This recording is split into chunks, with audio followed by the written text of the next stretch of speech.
Heavy Bag Boxing TV. Y'all make sure you go sub up to my man Heavy Bag Boxing, man. Get your dumb ass in, hit this bag. The Heavy Bag Boxing TV. Y'all just go ahead and subscribe to Heavy Bag Boxing TV because he be lit on his channel. And Heavy Bag Boxing. Heavy Bag Boxing TV.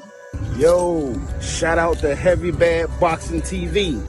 Heavy Bag Boxing TV. Heavy Bag Boxing TV.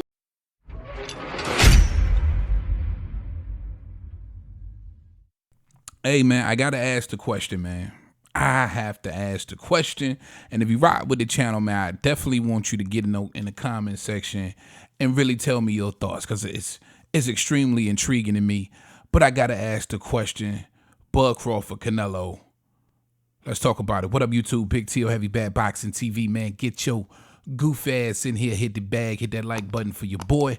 That helps the channel. You know, I appreciate that love. Shout out my gang, my bag hitters. Y'all know the count. Now, Canelo Alvarez, Charlo, we seen that, right? We seen how that unfolded. A lot of people feel like Canelo Alvarez looked his best in a long time versus a Charlo. Now, mind you, I kept saying, how much credit are you going to give Canelo Alvarez once he defeats Charlo? A lot of people was riding high on Charlo. They felt like he came into this fight with not only a chance, but a good chance. And I was amazed to hear how many people felt this way. Now, mind you, I was pulling for Charlo. I thought if he could be perfect, maybe he could pull it out. But I ultimately picked him to lose this fight, to get knocked out or beat on the scorecards. And of course, he lost on the scorecards. A lot of people feel like he laid down in this fight.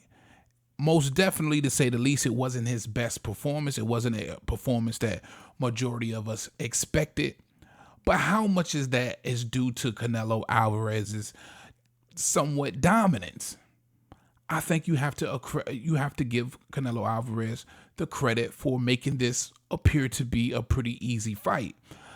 It's really, really easy when you're a guy with as much power as Canelo Alvarez to come into a fight with a much smaller guy whom you more than likely have the idea that he can't hurt you. You feel the power. You understand immediately that he can't hurt you. And you're just kind of walking him down, putting your foot on the pedal against a much smaller Charlo and pretty much doing what you want to do, bullying him around for 12 rounds, right? But I still want to give Canelo Alvarez his credit. I think he deserves it.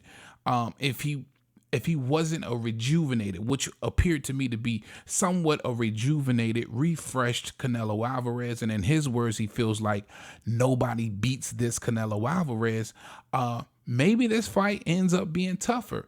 Maybe Charlo gets a little bit more comfortable in his own skin and boxes and sits in the pocket a little bit more with Canelo Alvarez, uses his speed to kind of duck, dodge, and move out of the way of certain shots, and counter very well in the pocket and throw bombs along with Canelo Alvarez. But that just wasn't the case. And I do believe a lot of that just had to do with Canelo Alvarez being in a better state than he has been in his previous fights. That's just my opinion. But now that you get a glimpse of this Canelo Alvarez, this Canelo, he looks pretty decent. You know what I'm saying? I think against a 54 pounder in Charlo, who does have plenty of good skill, I thought Canelo Alvarez looked pretty damn good, right?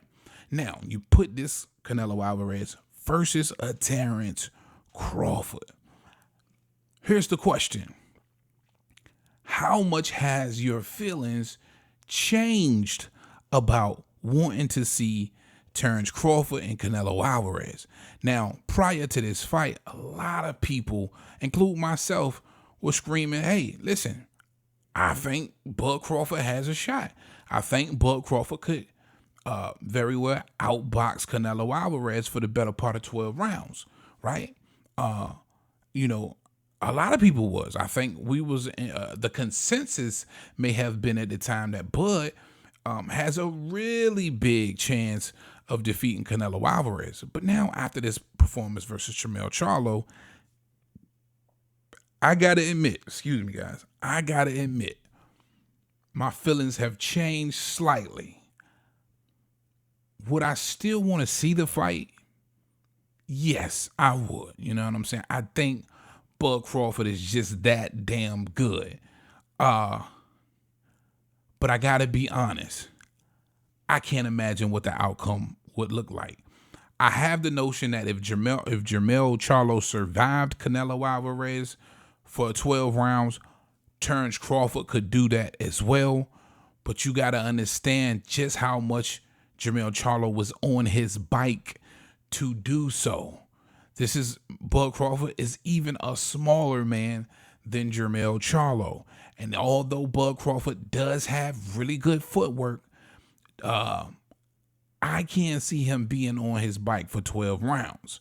There is going to come a time where Bud Crawford is really going to stand his ground versus Canelo Alvarez, and I don't know how that unfolds. You know what I'm saying? Listen, understand this 100%.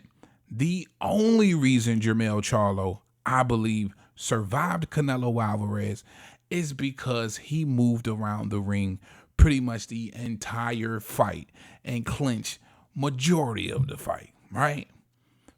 That's the reason why he survived. And he was very smart when he took that big overhand right on the temple and followed by the short little uppercut and took that knee, right? Because had he gotten up with his equilibrium off a little bit, that could have been all she wrote. Right? He could have very well hit him with something else detrimental. So strategically and being extremely aware, that's how Jermell Charlo survived this fight. It was a point in this fight where you could understand the button had already been pressed. He was in survival mode. I'm not so sure Terence Crawford would be willing to smack that button. I don't think he'd be willing to put himself into survival mode. I don't know if I just think he has too much ego to do that, right? I think he has too much determination to do that. And I do believe Canelo could hurt the much smaller Bud Crawford, and he could hurt him bad. And Bud Crawford's ego could very well get him knocked out.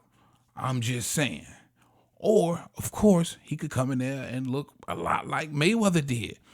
Don't get me wrong. I think Canelo Alvarez has definitely gotten better over the years as a fighter and is in his prime, but he's still flat-footed. He still has quicksand feet.